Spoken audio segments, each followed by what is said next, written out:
Ish truproja i Fatos Nanos, Viktor Agolli ka rrëfyer detajet ronditëse nga ngjarja e 14 shtatorit 1998, ditë kur në Tiranë u organizua një grusht shteti pas vrasjes së Azem Hajdarit.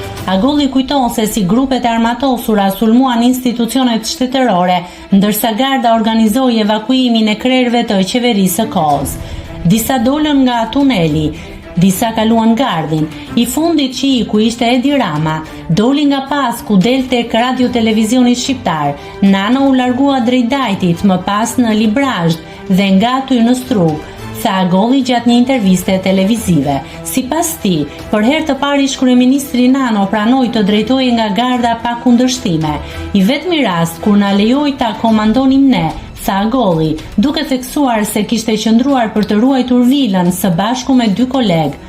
Në atë ditë të trazuar, protestuesit e udhëhequr nga Sali Berisha morën për disa orë kontrollin e kryeministrisë, radio televizionit shqiptar, gjykatës kushtetuese dhe ministrive të rëndësishme, ndërsa një granat shpërtheu në zyrën e kryetarit të kuvendit, Skënder Gjinushi. Nëse klikoni mbi butonin subscribe, do t'ju shfaqen të gjitha publikimet tona.